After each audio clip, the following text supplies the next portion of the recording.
जय श्री कृष्ण। रोजनी आपक आज पण एक शॉर्ट वीडियो परीक्षा माटे परीक्षा लक्षी કે જેનાથી પરીક્ષામાં જે ઇમ્પોર્ટન્ટ પોઈન્ટ કોઈ ઘટના વિશેષ કોઈ વ્યક્તિ વિશેષ સરળતાથી જવાબ મળી શકે સચોટ જવાબ મળે એવી આપણી કોશિશ રહે છે। આ ચેનલ પર તમે નવા હો તો ચેનલ સબસ્ક્રાઇબ કરજો અને લાઈક કરજો। આજનો ટોપિક છે બંધારણમાં આવતી રીત।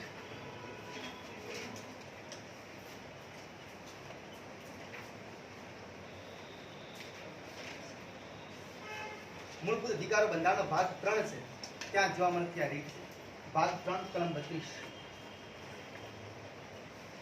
जो मूलभूत अधिकारों से ये मूलभूत अधिकारों में एक अधिकार है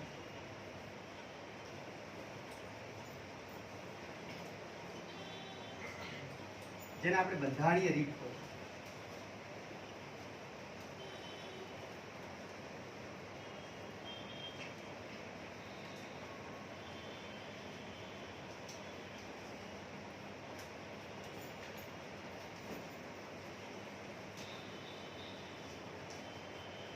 आपने लाइव क्या उल्लेख कई जगह करो तो ब्रिटेन में थेलो आपनी जो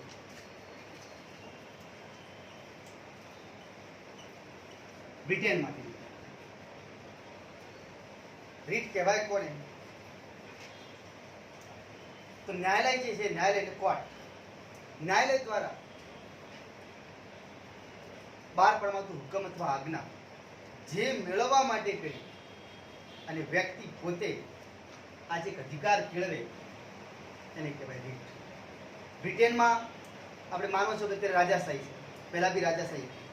જ્યારે બ્રિટેનની કોર્ટ ન્યાયતંત્ર ન્યાયાલય અમુક જગ્યાએ સ્ટોપ થઈ જતી, બંધ થઈ જતી કે હવે આમાં શું ચુકાદો આપવો દીધામાં આવતું, ત્યારે બ્રિટેનનો સમ્રાટ કાં તો સામ્રાજ્ઞી જે હુકમ બહાર પાડતા અને રીટ જે જગ્યાએ કોર્ટ કે ન્યાયાલય અટકી જાય ત્યાં બ્રિટેનની મહારાણી તેનો રાજા જે હુકમ બહાર પાડતો ને રીત કહેવાય। હવે આ ખસીને ધીરે ધીરે કોના હસ્તગત આવી ગઈ? સુપ્રીમ કોર્ટ ને હાઈકોર્ટ સુધી। પહેલા અધિકાર તો રાજા કે રાણીને, હવે આ આજના યુગ પ્રમાણે આધુનિક મોડર્ન યુગમાં આ સુપ્રીમ કોર્ટ ને હાઈકોર્ટ જોડાય। આપણે જાણો છો બંધારણની અંદર મૂળભૂત અધિકારો કેટલા? તો શરૂઆતમાં 7 હતા, હવે 6 છે, બરાબર। 6 માંથી આપણે જાણો છો એક સ્વતંત્રતાનો છે, समानता, पहलो समानता, बीजो स्वतंत्रता नो अधिकार,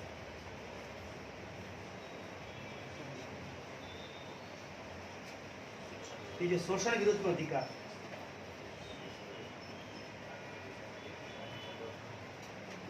चौथो धार्मिक स्वतंत्रता नो अधिकार, धार्मिक स्वतंत्रता, पांचमो शिक्षा और संस्कृति,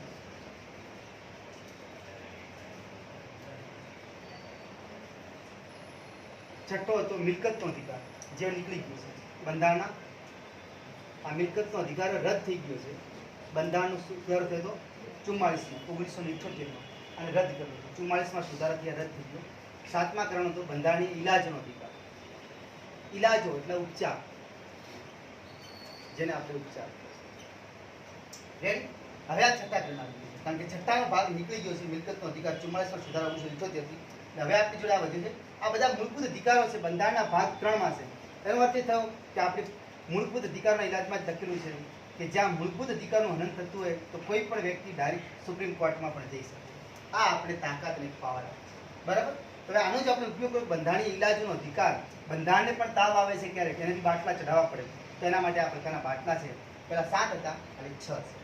હવે મિલકતનો અધિકાર એ ખાલી સામાન્ય અધિકાર કહેવાય, કાનૂની અધિકાર કહેવાય। 300 ક માં જોવા મળે આપણે ક્યાં હતા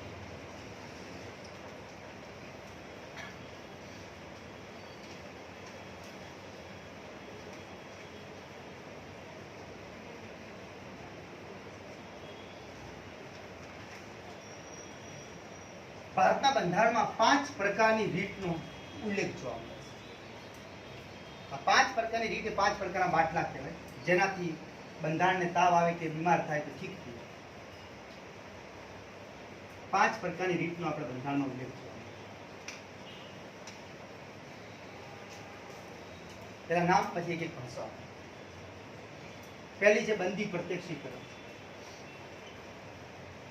बंदी प्रत्यक्षीकरण જેને હેબિયસ કોર્પસ કહેવાય. લેટિન ભાષાનો શબ્દ છે હેબિયસ કોર્પસ.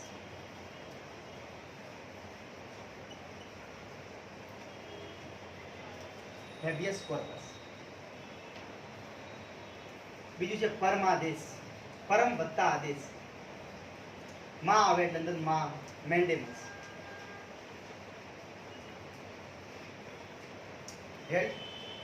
ત્રીજું આવે પ્રતિષેધ. પ્રતિષેધ એટલે અટકાવ, રોકાવ, પ્રોહિબિશન. પ્રોહિબિશન. ચોથું આવે ઉત્પ્રેષણ, જેને કહેવાય સર્ટિયોરલ. આ ઇન્ટરવ્યુમાં પૂછવામાં આવે છે 5 રીતો. ધ્યાન રાખજો, ક્લાસ 1 ક્લાસની એક્ઝામ આપો ત્યારે. પાંચમી છે અધિકાર પૂરછા, જેને આપણે કો વોરંટો કહેવાય. ભારતના બંધારણમાં 5 રીતોનો ઉલ્લેખ છે. એ પણ એક યાદ રાખવું કે રીટ બહાર પાડવાની શક્તિ સુપ્રીમ કોર્ટ કરતા હાઈકોર્ટ જોડે વધારે છે. આપણે યાદ રાખવું, પૂછાય. કારણ કે સુપ્રીમ કોર્ટ તો ખાલી કલમ 32 પ્રમાણે જ પાડી શકે. એસસી એટલે સુપ્રીમ કોર્ટ કલમ 32 પ્રમાણે જ રીટ બહાર પાડી શકે. અને એક યાદ રાખવું કે હાઈકોર્ટ 226 પ્રમાણે મૂળભૂત અધિકારો ઉપરાંત સામાન્ય અધિકારમાં રીટ બહાર પાડી શકે. આ એક ધ્યાન રાખવું. હાઈકોર્ટ કલમ 226 પ્રમાણે. સુપ્રીમ કોર્ટ આખા દેશની એક હોય, જેનું વડમથક અત્યારે દિલ્હીમાં છે. બરાબર. હાઈકોર્ટ લગભગ દરેક રાજ્યમાં હોય, કાં તો રાજ્યની ભેગી હોય, કેન્દ્ર શાસિત પ્રદેશની ભેગી હોય. ભારતમાં અત્યારે 25 હાઈકોર્ટ છે. આ આપણે ડેટા રાખી યાદ. ચાલો, તો સુપ્રીમ કોર્ટ કરતા હાઈકોર્ટ પાસે રીટ બહાર પાડવાની શક્તિ સૌથી વધારે છે. આ આપણે યાદ રાખીએ. તો બંધારણમાં 5 રીતોનો ઉલ્લેખ છે. બંધી પ્રત્યક્ષીકરણ આ ઘણીવાર પૂછાયેલી રીત છે. અને વ્યક્તિક સ્વતંત્રતાનો પાયો કહેવાય. હવે એક એક આપણે ભણશો એટલે આપણે અંદાજ આવી જાય. આ 5 વાતના નામ, 5 વાતની લિસ્ટ. રેડી? સ્ક્રીન શોટ લઈ લો તમે.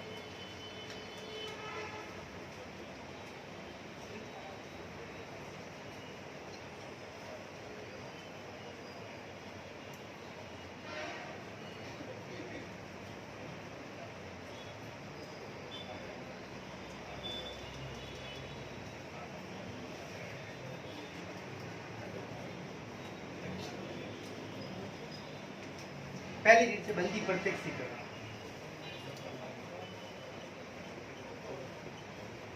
જેને આપણે હેબિયસ કોર્પસ કહીએ. હેબિયસ કોર્પસ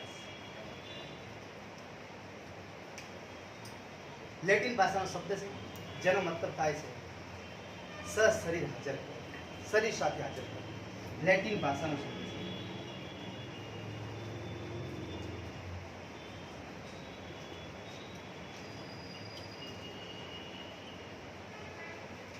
શરીર સાથે હાજર અથવા સશરીર હાજર.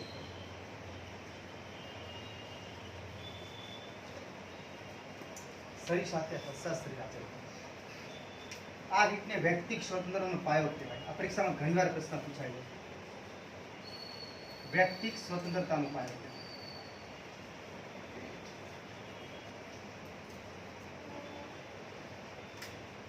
બંધારણની 5 પ્રકારની.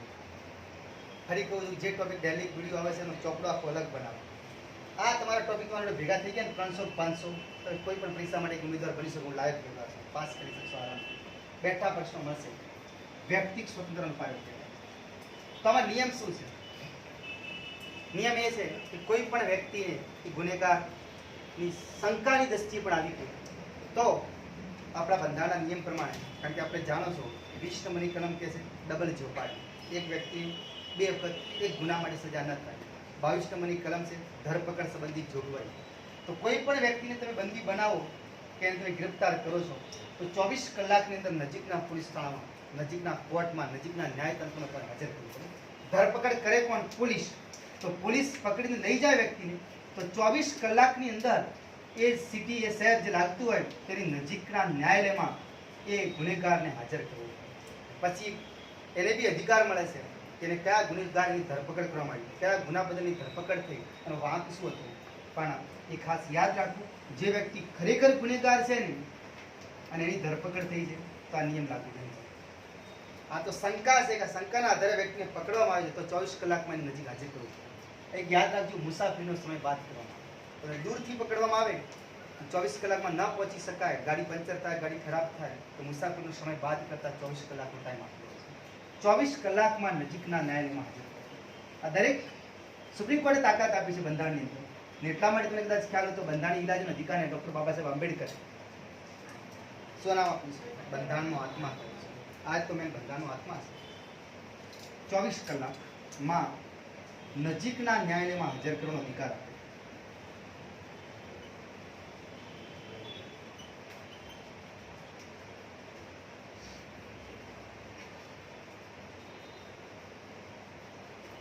ચોવીસ કલાકમાં નજીકના ન્યાયાલયમાં હાજર કરવાનો અધિકાર આપે.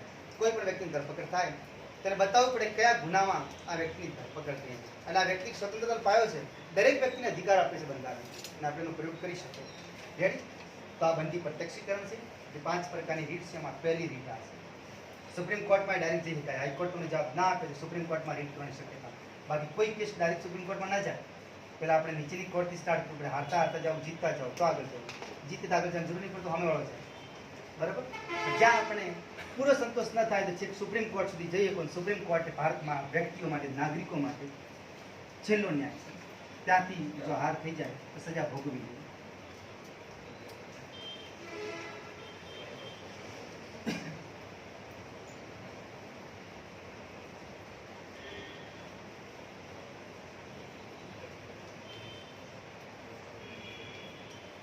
બીજી આવે છે પરમાદેશ.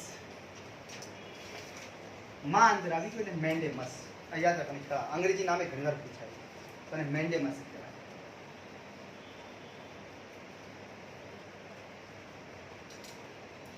મેન્ડેમસ, પરમાદેશ. આપણે આદેશ કોણ આપી શકીએ? આપણાથી ઉપરી છે, આપણા વડીલ છે, એ આપણે પરમાદેશ આપે. તો મતલબ થઈ ગયું, આપણાથી મોટા અથવા વડીલ આપણને આદેશ આપે. આ રીતે પરમાદેશનો અર્થ શું થાય? આનો અર્થ થાય છે અમે આજ્ઞા આપો છો કે, અમે આજ્ઞા આપો છો કે. આનો મતલબ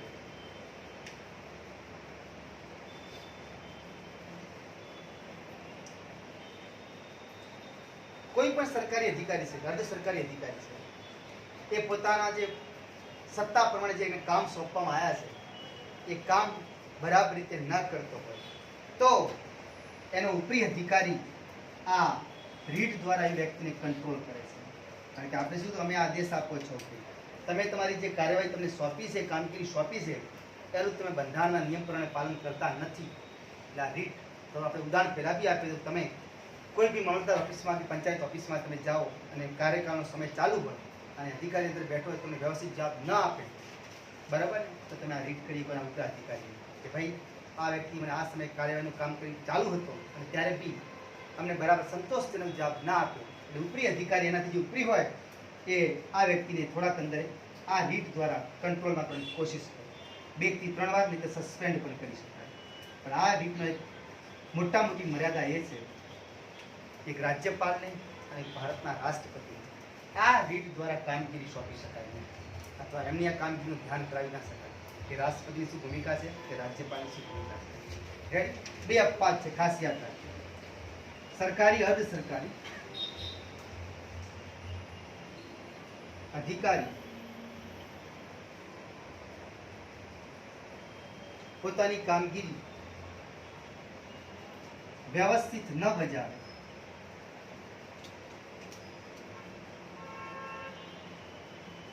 ત્યારે આ રીટ કરવામાં આવે.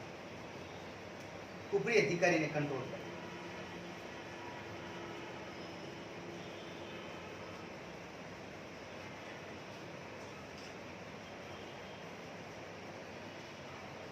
ઉપરી અધિકારીના રીટ કરવામાં આવે. પરમાદેશ.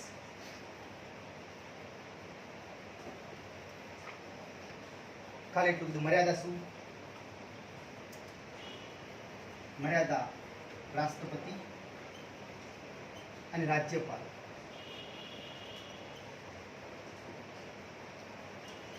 પોતાની કામગીરી બજાવવા અંગે આ રીતનો પ્રયોગ ના કરી શકાય.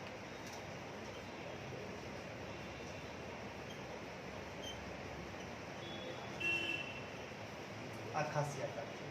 રાષ્ટ્રપતિ અને રાજ્યપાલમાં બાકાત છે. બીજું, પ્રાઇવેટ ખાનગી વ્યક્તિ ખાનગી સંસ્થા માટે આ રીત ન કરી શકાય. આ તો સરકારી ગેર સરકારી તો જ ખાનગી, જેને આપણે પ્રાઇવેટ કહો છો, ખાનગી વ્યક્તિ કે સંસ્થાની વિરુદ્ધ આ રીત ન કરી શકાય.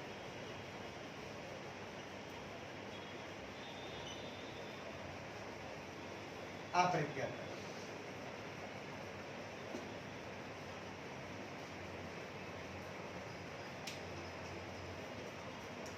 રેડી? તો અપર માઇનસ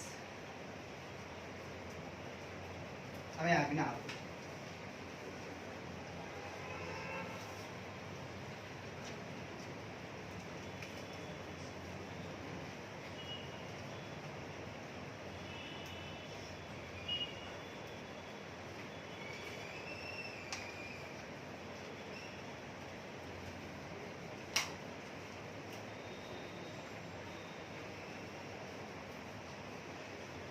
ત્રીજી રીત આવે છે પ્રતિષેધ. રોકાવ, અટકાવ, જેને આપણે પ્રોહિબિશન કહો છો. પ્રોહિબિશન આને અટકાવ કહેવાય, રોકાવ કહેવાય.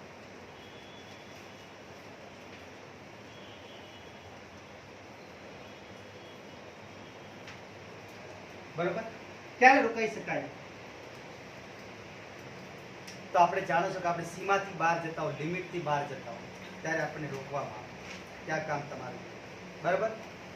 જે કોર્ટના કાર્યક્ષેત્ર, આપણે ઘણી વખત કહો છો કે સિટી પર રોડ ઉપર તમે પસાર થતા ત્યાં લખેલું છે ડીસા પોલીસ સ્ટેશનની હદ પૂરી, ગીરડી પોલીસ સ્ટેશનની હદ શરૂ, ધાનેરા પોલીસ સ્ટેશનની હદ શરૂ.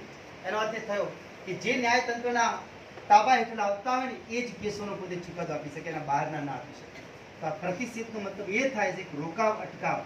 જ્યારે કોઈ સત્તા અધિકારી અથવા ન્યાયતંત્ર,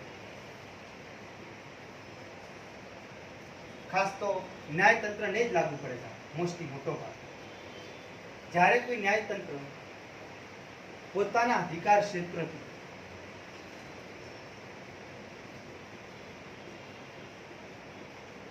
બહારના ચુકાદા આપવાની કોશિશ કરે,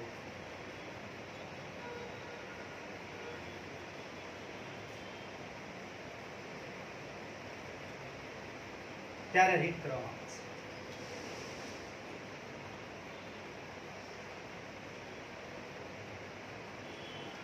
પોતાના કાયદા ક્ષેત્રમાં ના આવતા હોય એવા કેસની સુનવાઈ ન્યાયતંત્ર ના કરી શકે. પોતાના કાયદા ક્ષેત્રમાં જ આવવું જોઈએ. મતલબ એ પોતાના કાયદા ક્ષેત્ર નો જ પાલન કરવાની ફરજ બતાવે છે.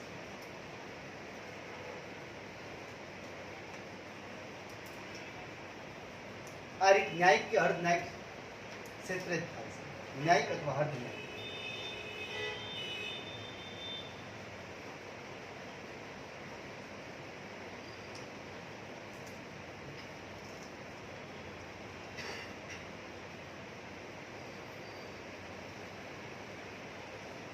બીજાની ખાસ એક મર્યાદા એ છે કે આ રીટ કોર્ટમાં કાર્યવાહી ચાલુ હોય, કેસનો ચુકાદો પૂર્ણ ન થઈ ગયો, ચુકાદો આપવાનો ચાલુ હોય ત્યારે જ કરી શકાય.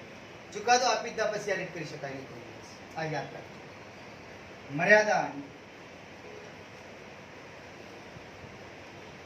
કોર્ટની કાર્યવાહી ચાલુ હોય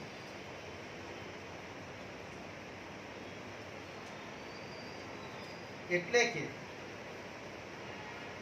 ચુકાદો અપાઈ ગયો ન,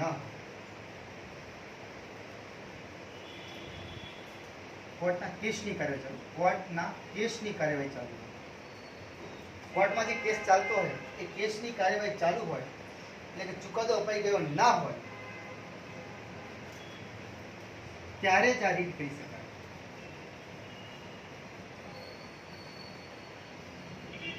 ત્યારે જ આ રીટ કરી શકાય.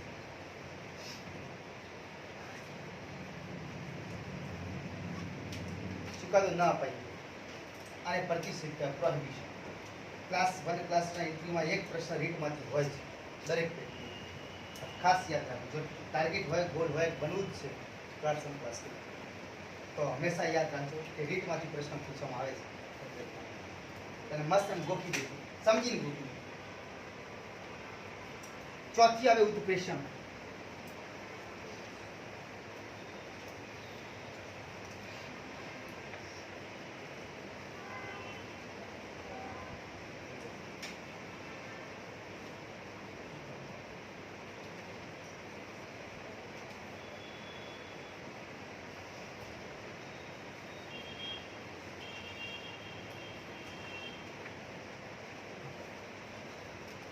ઉત્પ્રેષણ જેને કહેવાય સર્ક્યુલર આ એક યાદ રાખો સર્ક્યુલર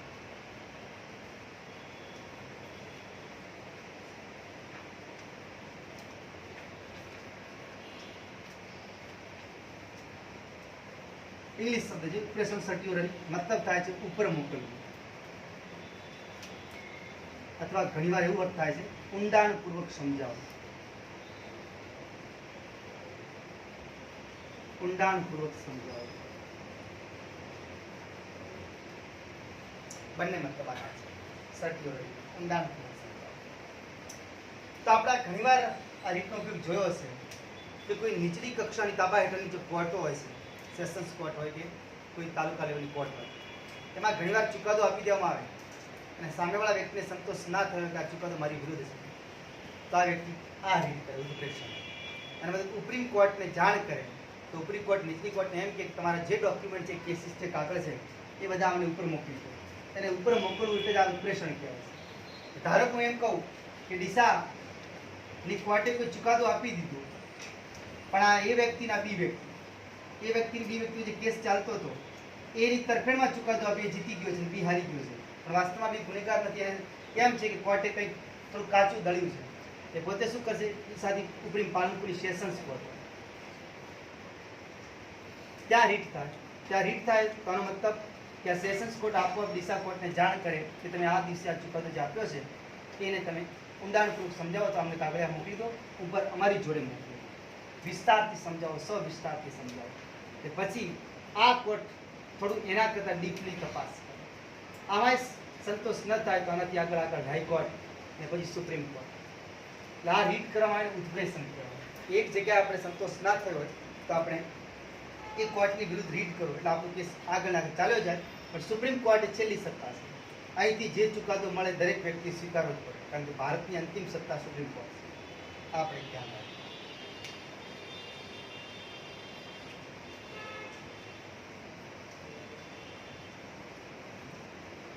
આ કેસ રીતની એક મર્યાદા એ છે કે કોર્ટે ચુકાદો આપી દીધા પછી જારી કરાય કોર્ટે એટલે નીચલી કોર્ટે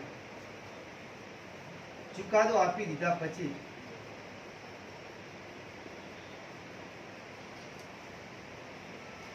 આ રીટ કરવામાં આવે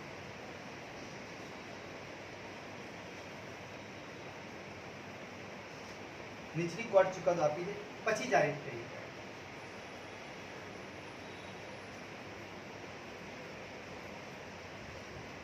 ત્યારે તો નીચલી કોર્ટમાં આપણને સંતોષ ન થાય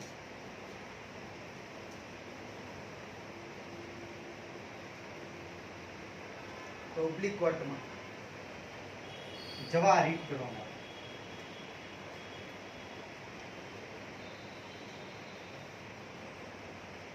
ઉત્પ્રેષણ જેને સર્ક્યુલર ઉપર મૂકવું ઊંડાણપૂર્વક સમજાવવું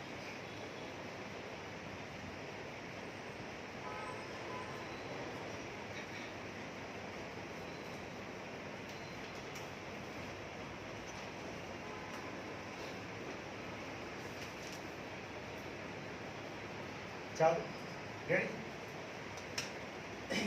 પાંચમી રીત છે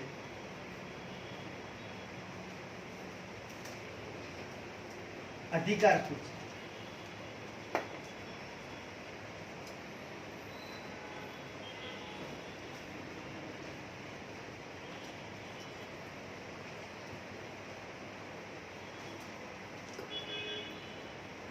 જેને આપણે કો વોરંટો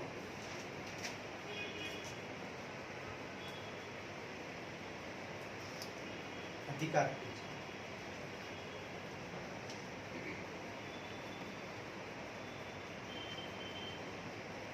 ગુજરાતી થાય છે એનો સામાન્ય અર્થ તમને શો અધિકાર છે? તમને શું અધિકાર છે?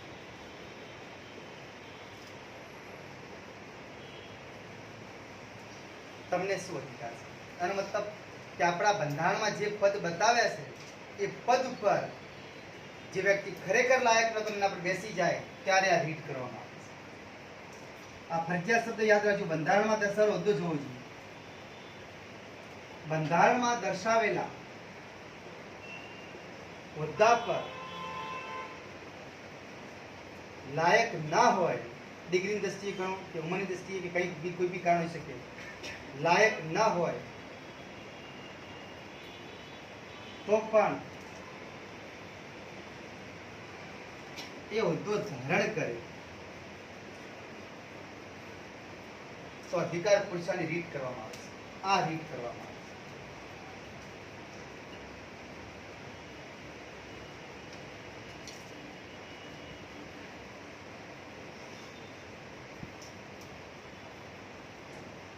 બંધારણમાં દર્શાવેલા હોદ્દા પર લાયક ના હોય ઉમેદવાર બેસી જાય. આપણે ઘણીવાર જોતા હોય છે કે પોલીસના પદ પર ડુપ્લિકેટ પોલીસ દેખવા મળતી હોય, ડુપ્લિકેટ ડોક્ટર જોવા મળતા હોય, બધા ભાંડા પૂરતા હોય ત્યારે તકલીફ પડે. બરાબર? આનો ફરજિયાત એક નિયમ છે કે ખાનગી વ્યક્તિ વિરુદ્ધ ના કરી શકે.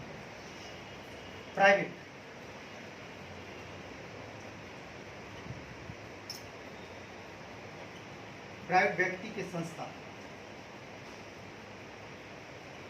વિરુદ્ધ આ રીટ કરી શકાય નહીં.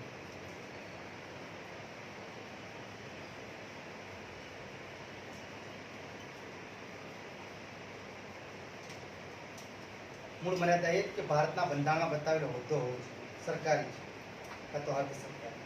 એ હોદ્દા ઉપર કોઈ વ્યક્તિ તમને એમ લાગે કે મને ડાઉટ છે કે શક છે કે ખોટી રીતે બેસી ગયું છે તો તમે એના વિરુદ્ધમાં રીટ કરી શકો, અધિકાર પૂછા કો વર્ગ કરી શકો. અને પછી સામેના વ્યક્તિ તેને પરફેક્ટ સાબિતી આપવી પડે, નહીંતર પદ એ હોદ્દો છોડવો પડે. એટલે આ તાકાત આપી છે. એટલા માટે બાબા સાહેબ આંબેડકરે કીધું છે કે ભારતના બંધારણની જે 5 રીતો છે જેને આપણે બંધારણીય ઇલાજનો અધિકાર કહો છો, ઉપચારનો અધિકાર કહો છો, બરાબર, ઇંગ્લિશમાં કોન્સ્ટિટ્યુશનલ રેમેડીઝ કહેવાય. આ આપણા બંધારણને જીવિત રાખે છે. આ બંધારણનો આત્મા છે. એટલા માટે બાબા સાહેબ આંબેડકરે કીધું જો આ કલમને બહાર કાઢી દેવામાં આવે, કલમ નંબર 32, તો ભારતનો બંધારણ મૃત પ્રાય થઈ જાય. એટલે આ કલમનું ખૂબ મહત્વ છે. નહીંતર એના વગર બંધારણ 0 છે. બરાબર? આ બંધારણની અંદર તાકાત આપી છે કે 5 નંબરની કલમ છે, આ 32 નંબરની કલમ છે અને ભાગ 3 મૂળભૂત અધિકારોનો ભાગ છે. આ 5 રીતો છે કે આ દરેક વ્યક્તિને જીવન જીવવા માટેની કળા, જીવનની સ્વતંત્રતા, હક, અધિકાર આપે છે. 32 નંબરની કલમ પ્રમાણે મૂળભૂત અધિકારનું હનન થાય તો સુપ્રીમ કોર્ટમાં પણ રીટ કરી શકાય. સુપ્રીમ કોર્ટને સત્તા છે, પણ હાઈકોર્ટ જે રીટ પાડે છે 226 નંબરની કલમ પ્રમાણે પાડે. એ પણ યાદ રાખજો, સુપ્રીમ કોર્ટ ભારતના કોઈ પણ નાગરિક વિરુદ્ધ જે ભારતના ક્ષેત્રમાં આવે છે એ નાગરિકની વિરુદ્ધ આ રીટ બહાર પાડી શકે.